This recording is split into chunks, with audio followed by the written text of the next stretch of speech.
Good afternoon. Whoops, sorry, didn't mean to startle you. End of day 2, last session. Thank you for attending this one. I know energy level's getting a little bit low at this time. Hopefully I can keep it a little bit upbeat and keep the energy and momentum going. If you're looking for a GitHub link at the end of this or code snippets, might be the wrong presentation. It's a discussion of strategy, and kind of the basis for this starts with how, Gartner says 60 to 70% of data lakes fail. That's a pretty significant problem. And very often they state that didn't know the use case well enough, didn't understand the business driver well enough. I don't think that's really the reason for the problem. And I'll talk a little bit about, I think, kind of the problems and challenges in trying to strategically introduce Hadoop. But I had the chance at HCSC, I joined about 2 years ago, to put forth a strategy and a plan to introduce Hadoop, which has been very successful and I think is a pragmatic approach that can be used by a number of organizations to really substantially improve their data platforms. So one question is, what is HCSC and who is HCSC? It is a mutual reserve company, a customer-owned insurance company, largest customer-owned health insurance company in the United States, covers over 15 million members, and operates primarily as Blue Cross Blue Shield of Illinois, Montana, New Mexico, Oklahoma, and Texas. Even though we only operate in 5 states, we're the 4th largest U.S. health insurer. We have over 21,000 employees, process approximately 1 million claims a day, and we're also a leader in value-based care initiatives, which seek to improve accountability amongst stakeholders and participants in healthcare delivery, seeking to improve outcomes for members and customers. So a little bit about me. As I said, Executive Director, Information Architecture and Data Management. I'll talk a little bit more about my team further on in the presentation. I've been fortunate to have a number of different roles, you can see, from development to strategy, data leadership positions, and that's allowed me to maybe understand a little bit of the dynamics that goes on in data strategy and executing data strategies maybe a little bit more thoroughly. I've also been fortunate to be at a number of industries. I've worked at 3 significantly important financial institutions, 2 of the top 100 digital properties, as I said, the 4th largest health insurance company presently, and I hate to say it, 20 years ago when I first got into technology, I worked at a health insurer who was 25th largest, although with consolidation at this point, that's kind of irrelevant. So, some experiences from that time. And, not to give you a kind of walk down memory lane or old sage advice of kind of, what I saw back in my day, but there's some drivers that we have to be really recognizing when we want to bring in Hadoop. And one of them is the timeframes of change, and that's no surprise to you. When I first started working on a 300 gigabyte data warehouse in the 90s, we would load over the entire weekend, and the users had static data for the entire week, and they were very happy with that. But now, something's been updated on the phone. Our operations community needs to see the metrics of that. The user wants to see it updated on their phone. The expectation of data is essentially near instantaneous. Also, the volumes have changed. Again, no surprise. I remember million row dimension table was a big deal. Now we put terabyte tables, we put, massive amounts of data in memory. But one of the consequences of the volume was, before really big data became this dominant platform, we pursued putting a lot of this into data warehouses. So I remember log data that we needed to do analytics on it, and our answer to everything was that needs to go in the data warehouse. So we put log data in the data warehouse, we put securities transactions in the data warehouse. We put lots of stuff in there, probably never should have been in there. The volumes have increased, but our users still want to access, they still want to manipulate this. So we need to recognize that as we go forward. An important topic is what users want to do have changed, and I often talk about the data warehouse BI model, which said, well, tell me what your metric is, tell me the requirements, I'm going to work backward and build that. That's long gone. As you know, we no longer operate like that. Users are discovering things almost instantly. They don't know what they want yet, understandably. They're also pretty good technologists now, too. So this divide between tell me what you want, I'll build it, I think that's relatively gone as well. You have to realize that the users are discovering, asking questions, and they want to build these things. The last topic is the most significant, which is over the last 15, 20 years, we've done a really bad job of data integration. So you have all kinds of multiple data marts, multiple warehouses, third parties, where you're sending data to. You have kind of shadow groups. You have analytical platforms where data is being assembled. Horrible, horrible situation. And so in the middle of this, we want to bring in big data. And not intending to in the previous slides, I kind of touched upon the 4 V's. I said the volume's increased, the velocity's increased, the variety of data's increased, and also the veracity. That data integration has led to no one trusting what that data is. So we come in as technologists and we say, we got the answer, big data, that's going to really help you solve your business problems. And I suspect in your organizations, as the ones I've been in 3 other organizations, and I've been working with big data since 2008. So 3 other organizations before coming to HCSC. And the answer is, I've seen that before, you did it here, here, and here. So you have to have the credibility in what you're trying to do. And so I'm very cognizant of the 60% of data lakes that fail. And they say you don't understand what the use case was, what the business wanted to drive at. So when we want to bring in big data, use case is the natural start to that. All the vendors say, let us do a use case, we're going to prove it. I believe it's relatively easy to make a use case on Hadoop successful. The challenge, as you know, is going beyond that. So we get our executive sponsor, and we get a Hadoop environment. I call it kind of your starter kit, your 8 nodes, your 12 nodes. It's a moderate investment, but you could still, you could still bring that forth. And we look for something that's hard to manage. Some telematics data, biometric data, log data from machines. We're going to put that on Hadoop because we couldn't analyze that before. It was too big. But in order to make some sense of that, you have telematics data, you need vehicle information. You have biometric data, you need the devices, you need the individual wearing devices, how tall, how heavy was the individual, what sex, what age. So all that you need. So, you're doing a use case. So you say, okay, let me do an ODBC connection. Let me go get some data mart data. I need some more data. Let me go to my data warehouse. I'll get some data from there. In something like this, I bet in 12 weeks you could pull it off. And so your executive sponsor's delighted. Hey, look what they did in 12 weeks. This stuff's great. We couldn't process this before. And probably within a few weeks, they say, hey, go do that again. So you fire along and you start building all this stuff, and okay, you got another use case that's successful.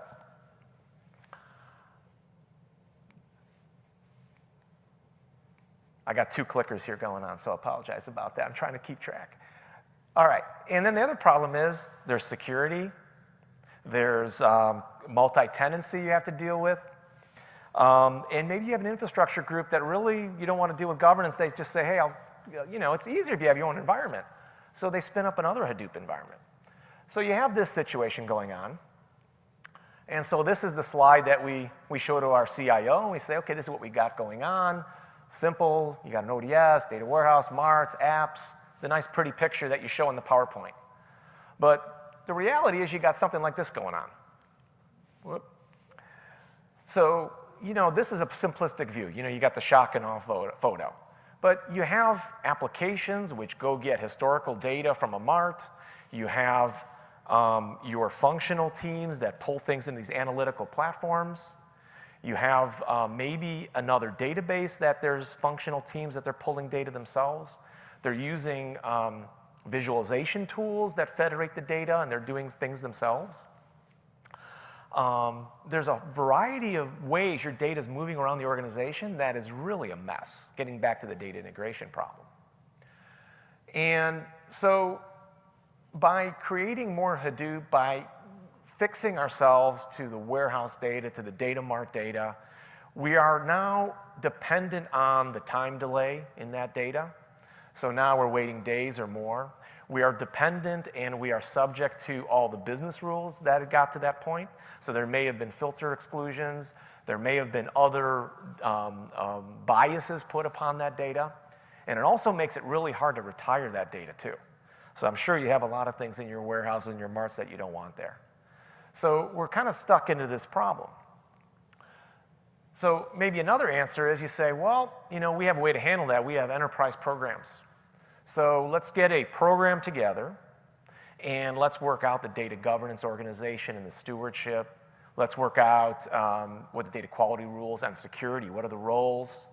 Let's think about what the file system on Hadoop is going to be. Let's work reference data and master data. So you get the Hadoop environment, you put that in the front, it's your underlying data lake, and then you start bringing your sources in. So a very methodical approach. That's a classic kind of technology approach to this.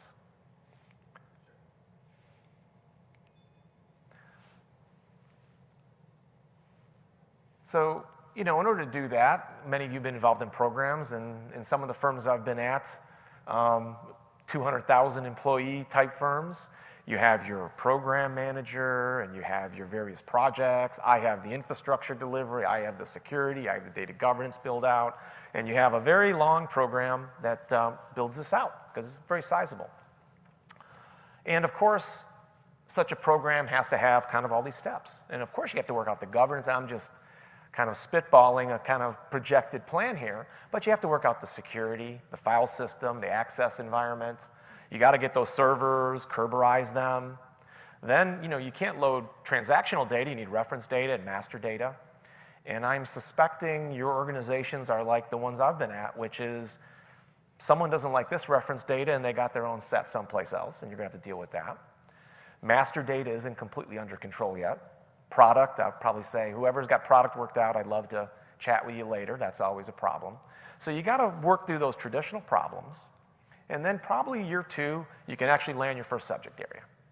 And there's a whole heck of a lot of value you got to get by that second year. At this point, you've probably gone through millions of investment.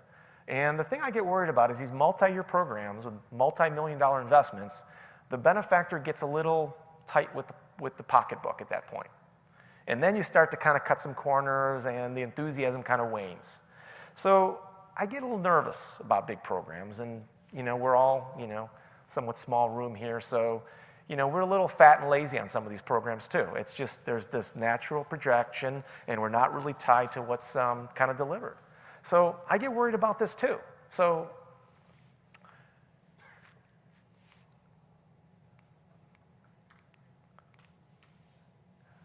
when I look at these two things, the use case model is really good. Return on ROI, delivers value very quickly. The program model says, okay, it's going to be very methodical and thoughtful and precise, long time to ROI. And so if these are the only options, we're really in trouble. And so my philosophy through that experience was, we need something in the middle of this. It's kind of exercise strategy on a project basis. So the way we approached it at HDFC, the way I wanted to apply Hadoop was, again, to bring that into the front of a central data lake, to bring that into the first ingest point, to be the data fabric we build all the applications and analytics upon. And where possible, to stream services into Hadoop. And so when I'm talking about Hadoop, I'm talking about the greater ecosystem of Kafka and Spark and the HDFS file system.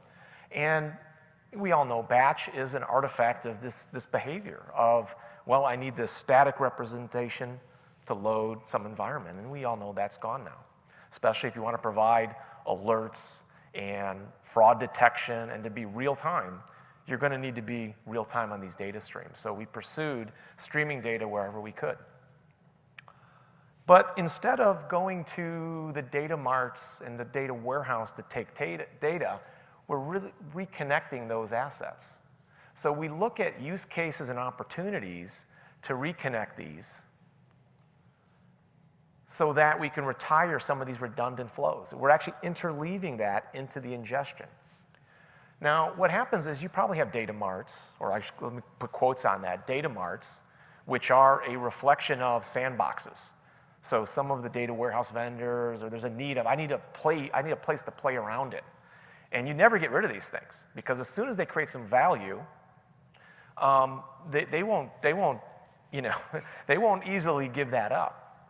But the data models are so discordant from what you have, you never get rid of them. But if you have that on Hadoop, it's possible you can retire that, because those assets exist in Hadoop.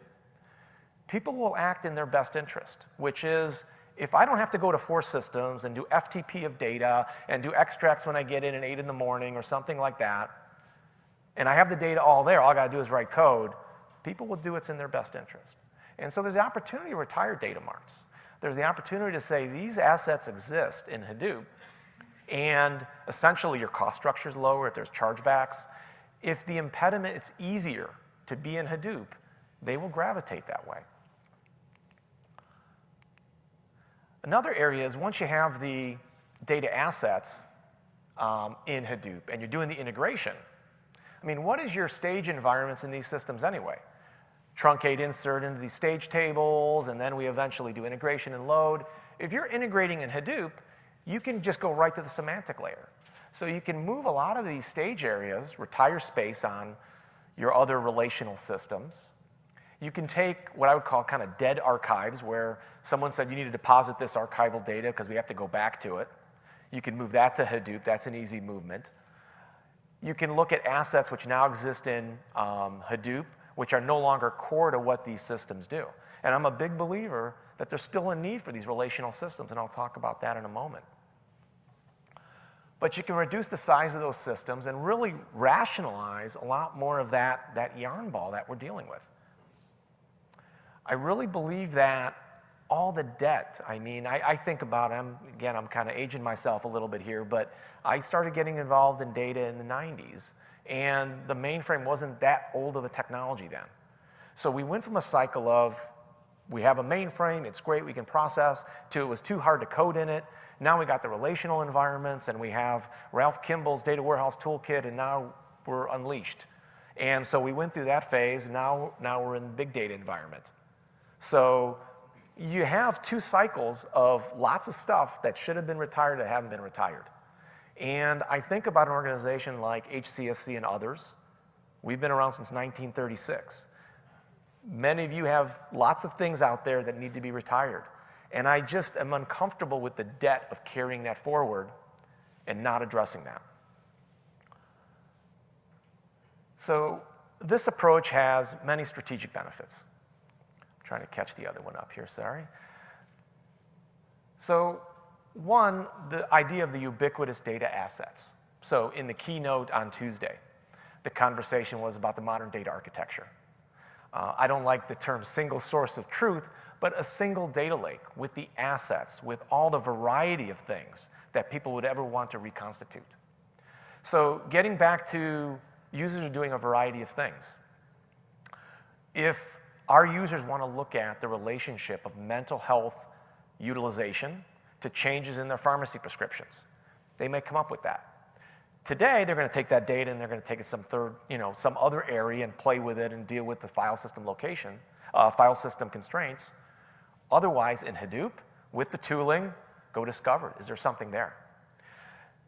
Things like, is there a relationship between ultraviolet light and rashes that people have? And it's a governance model, and I'll talk about that in a moment, where they can actually deploy that a little bit more easily. But you have a central place that all these questions can be answered, which now obviates the need to take it someplace else to join it in new and different ways. So another area is low latency data. So we talked about the speed of the data is critical now. And I think about a lot of, for those who attended Ford's presentation, about building applications off a streaming bus. And that's precisely what we're trying to do here. So when you take your sources, and if you have batch, you can definitely deposit that to HDFS. You can also put it into Kafka as well. But if you're streaming data, you create essentially the opportunity to build any application off of those services. For us, member changes, claim, provider changes, all kinds of different things are now available for any app or opportunity. You can have alerts, notifications, you can have fraud detection, machine learning. You have the opportunity to do things at a very low latency. And you really open up the availability and the opportunity to develop applications right now you couldn't construct. And so this is a tremendous enabler for us. Another one is retiring the size of these assets. So you have disk space, you have hardware costs. So areas like some of these data warehouse where they're black box kind of solutions is buy the whole kit essentially. The bigger you buy, the more that costs. So your hardware, software license, your SAN, number of administrators, your backup. For data that really is not that highly desirable. So the more you can prune that, you're now diverting those baseline operating expenses to growing, developing new products. And the more you can do that, the more you're going to grow. And the more you're wed to kind of this environment and kind of caring and feeding of this is just a detriment to any organization. The most important topic, and one that I'm kind of interested maybe at a future talk, is about how this changes the variety of data and how people are using data today. So today, someone wants to create something, they go to your data mart and they get some data, they go to your data warehouse, get some data, they create their own reference data and they put something together, they make value from it, and then they productionize it whichever way they can. In our Hadoop model, what we attempt to do is give the user the sandbox environment to create something. So maybe they find the relationship between the ultraviolet light and rash. And now they want to execute a program in certain zip codes to identify people where the UV is going to be very high. And they prototype that program. These are the people we should send it to. Now it starts to work. Because it's on the same platform, there's a governance and a maturity process to where they created some crazy file of, let's say, 75 attributes, just one big wide table, where we'd be horrified if they did that in a warehouse. But in Hadoop, that's okay. So a variety of things we can do to make that. We can use LLAP, Hive, there's a lot of different things we can do with that, and even as HDFS, it's fine.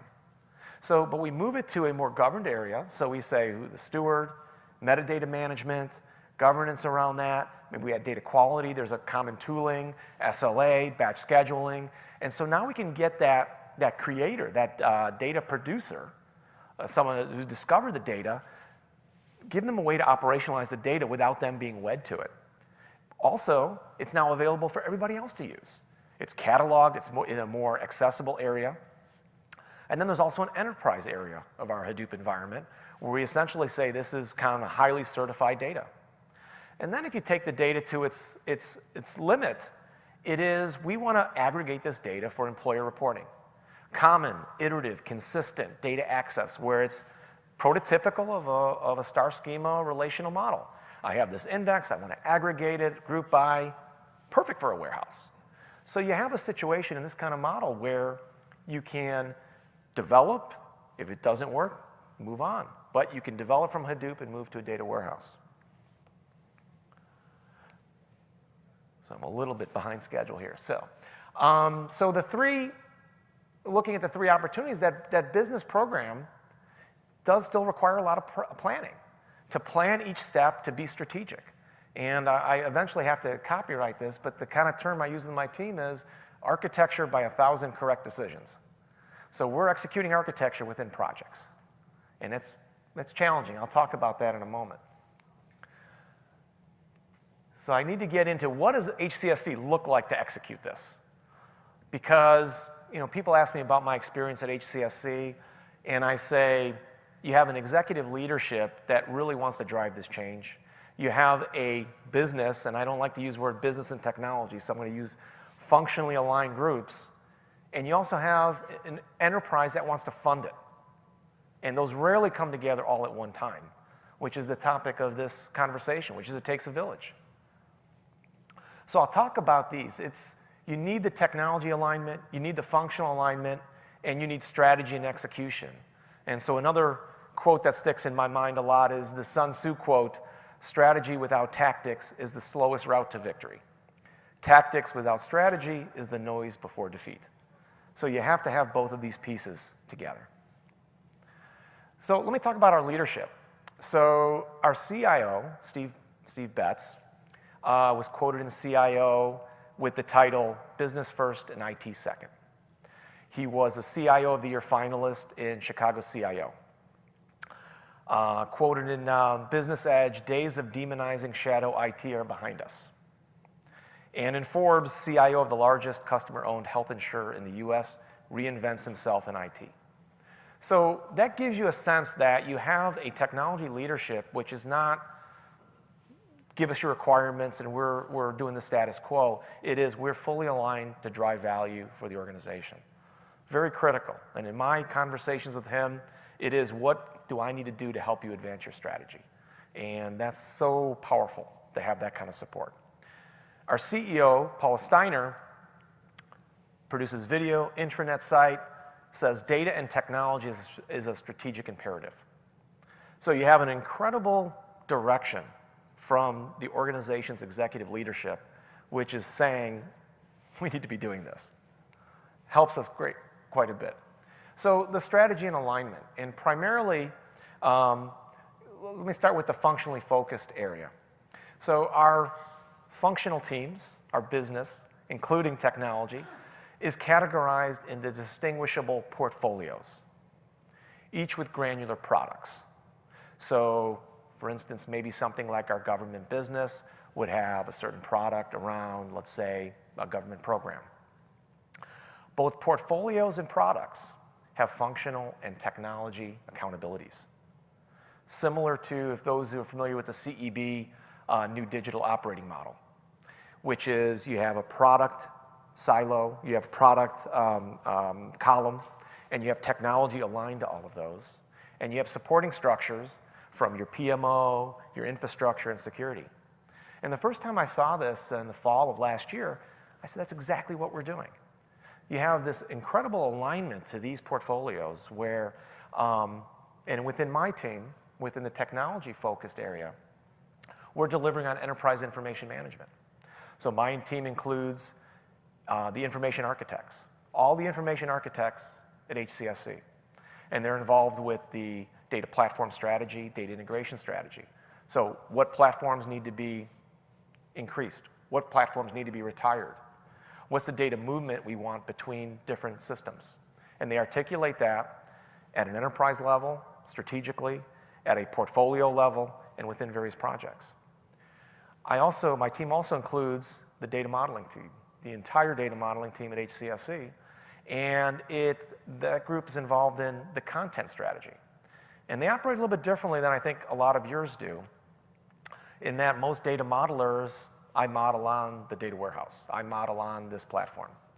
Our modelers are aligned to the portfolios as well.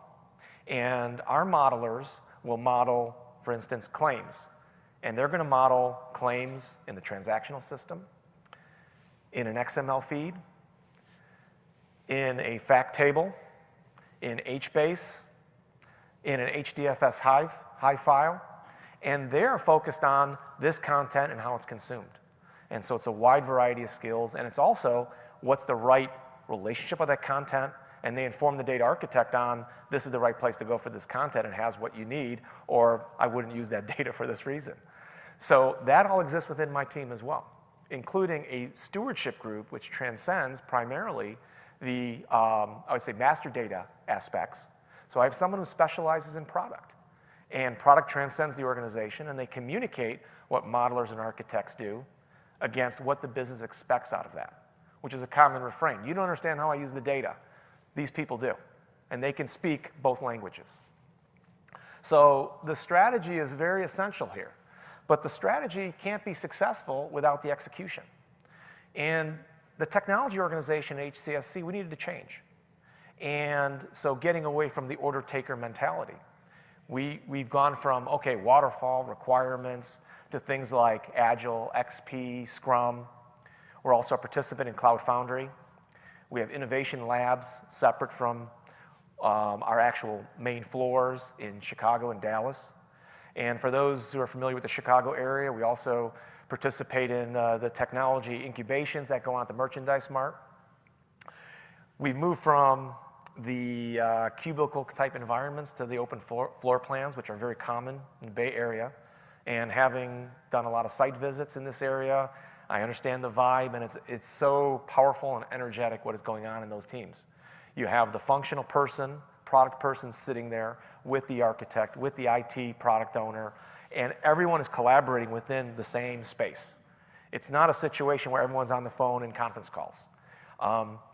We're continuing to roll those floors out, and in fact, we kind of lacking in space. People from other floors want to be there. So it's a very different culture, which is really essential to how we execute. And lastly, on the functional side, for the folks who are executing projects, they understand the advantages of what we're trying to do in this technology. So there is an incremental change to what they're going to what they're going to see in their projects. So whereas I just need this file landed and give me this in a data warehouse, if we run that through Hadoop, and then we scoop that to the data warehouse, we do aggregations in Hadoop, that burden cannot be excessive. They do understand why we're doing it, but it can't be 2x of what the resources are to put it into the warehouse straight away. They're willing to do that, but it can't be burdensome. And they understand the value out of Hadoop, but it can't be so repressive to their project. They'll give us that additional increment.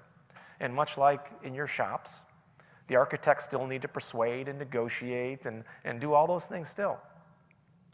Another way I describe it is with Hadoop, it's a big smorgasbord. So you can't have the ribs and you can't have the bratwurst, I'm using my Midwest roots here, without bringing the potato salad. So everyone has to bring someone to the party on this. So you go from execution, strategy, executive leadership, pretty crucial. Well, I think last slide here. So summary of the three approaches, and I kind of line up what I think are the strengths. The use case model delivers, absolutely delivers, but you're doing so not really addressing your deficiencies of all that debt you've accumulated. Enterprise program is wonderfully organized and executed, but it lacks the functional involvement. The IT group, the technology group is executing that program, and it's largely separate from what the rest of the organization is doing, and it suffers. But if you can get the alignment in this kind of way, it's been immensely successful at HCSC. It's allowed us to stand up an environment in a little over 1 year of massive scale. And it's predominant platform for the projects, depositing data, providing business value. We've been doing things on the platform, and you've heard similar stories throughout this week of providing value in fractions of the time it has in other systems. Very powerful. There's very little that goes on that's not going through our data lake environment. So I think, when you consider kind of how to approach it, if you can bring those pieces together, this will lead to success for your organization.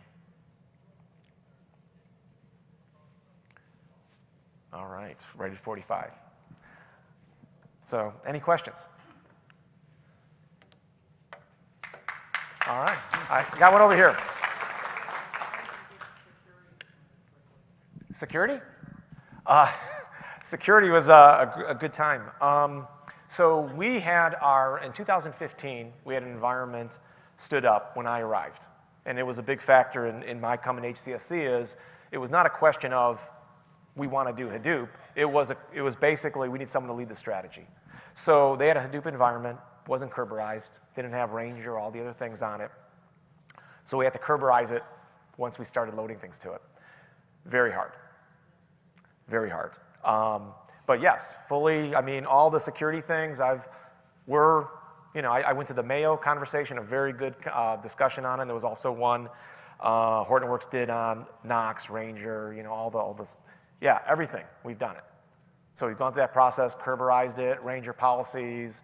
What we want to do is actually strengthen up Atlas, have more of the finer grained tagging controls. We want to do that, apply the TDE, transparent data encryption. Do that. We're also looking at obfuscation tools. So when you do the Hadoop security, and because data warehouse we have our security, how do you align together? Do you need to align? Well, I'm struggling with, so LDAP, same LDAP. obviously. So you want the integration there. So as far as the access to different platforms, yes, you have that. But as far as policies, no integration of policies, right? Because you have your Ranger policy based on file systems, utilities, things like that, and then your databases have one as well. So yeah, the policy management, I mean, that would be nirvana, right? If you could actually manage policies at a very fine-grained level on subject areas, yeah.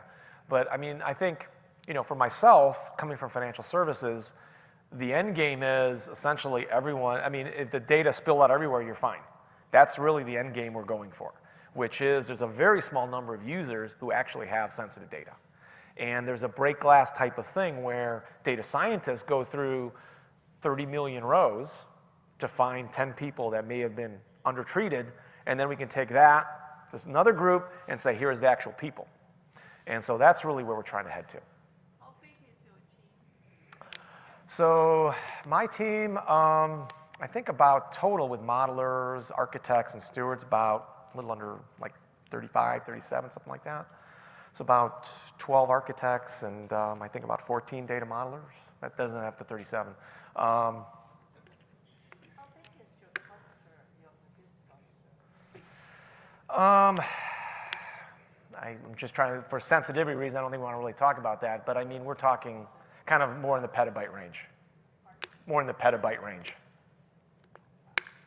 So we're kind of closer to that than we are to the, you know, the 100 terabyte range. So is your team responsible for the platform, the Hadoop platform, or is another team? So yeah, it's a good, really, yeah, thank you.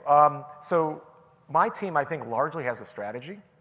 And then there's a development organization. And so all our data systems is one specific portfolio. And that development organization is one of the strongest relationships my team has. So when we do our yearly strategy, before we even go to the rest of architecture, we sit down with them and we say, this is what we're trying to do. Let's talk about it. You guys on board for this? And when we do our project or we do our architectures, we do our data models, we sit down with them first. It's not something thrown over the wall. So it is a combined, you know, this is what we want to do and why. So when we go to the project, we're arm in arm in what we're trying to do. And so we, yeah, go ahead. Does that team, is that team responsible for the platform as well, or just the development? The way that team's broken out is, again, I said they're a portfolio and they have products. So the data lake is a specific product. And there's actually products about consuming the data lake, and there's products about ingesting the data lake. There's products about how the integration mechanisms, so there's ownership of that. And those are technology people, largely. And there's also, in some products, there's a layer of where you have a business, a functional ownership, and you have a technology ownership. But yeah, so things like roadmap for when you want to do upgrades, there's a product owner in this portfolio that basically determines what they're going to execute. Yes, ma'am. I'm curious about your architecture. In a typical way, you have the ODS connected to your transaction systems so that you get your data and then process it for consumption. What does it mean for Hadoop to be in the middle between your source and your operational data store, if I assume the ODS is, and your data warehouse? How did you transform that? Because I would have thought Hadoop would have been more on your first picture, maybe. I didn't understand how traditional ODS I know where you're going. comes after this. Yeah, very astute observation there. Because first of all, trying to make an architecture picture, which is completely neutral and neutered of any kind of implication. And one of the conversations our team had was, we said, what's the role of the ODS? And inquiry and integration. And there's other technologies now subsuming that. So we look at Hadoop doing a lot of the integration. We look at inquiry being served more from applications ingesting off of Kafka than it is off this rationalization. So kind of going off the soapbox a little bit here. My opinion is the ODS was a construct to rationalize the multitude of things that were going to the warehouse. That, we started warehousing, and then everything, we couldn't get that consistency. So we had to go with this ODS. But I think now there's technologies that are subsuming that. So as far as a growth platform, we're really kind of in our eyes, kind of in yellow. We're trying to kind of hold on that, and we're kind of growing elsewhere. And what we want to do is take things, maybe retire some pieces out of the ODS. There's some things that really aren't natural to kind of the data model and what it serves. We're moving a lot of inquiry services that have more higher performance elsewhere. So slowly we're decoupling things going on around it. Okay.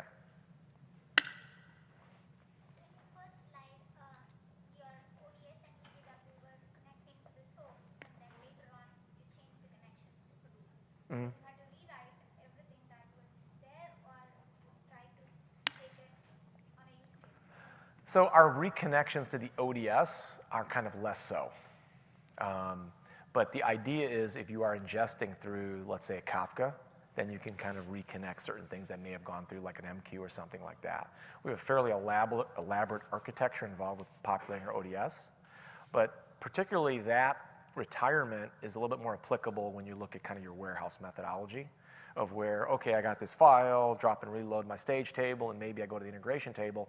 If you land it into Hadoop, you can essentially scoop the inserts into it, or do the processing and scoop that incremental and retire the stage. So the goal is to kind of bring the staging, the integration, start bringing that into Hadoop, and then kind of look at and evaluate your semantic layer on your warehouse and kind of persist what needs to persist, and then retire a lot of things that didn't need to belong there. But on the ODS, that retirement's a little bit more difficult, so we're not reconnecting as much on that, but we're a little bit more looking at kind of certain assets we can just pull wholesale off of the ODS. One follow-up. Yeah. Were you using an ETL tool or a replication tool for ODS before? Both for ODS, yes. And we have, I don't want to talk about specific tools, but we have looked at different tools based on Hadoop in both those capabilities. So looking at things like the CDC technologies that actually go right to Kafka, for instance. So in some cases you can't get the API, you can't get the app to write these things, take the database change, and there's a whole thought process how you want to approach your Kafka layer in order to kind of federate that to a meaningful enterprise canonical structure to basically consume. So, we're looking at those technologies, and we have to do that based on kind of the uniqueness of Hadoop. Sorry, I couldn't be more specific. Yes, sir. It's kind of a follow-on to that, too. Currently, we have CDC triggers from SQL Server, populating a warehouse, and we've done a lot of thinking about what's the new ODS, right? So, like say, I don't know if there's a SQL Server solution. What you're talking about is something like the Postgres CDC to Kafka or something like where you're doing like trigger-based CDC, but you're putting it into a message queue and then consuming that.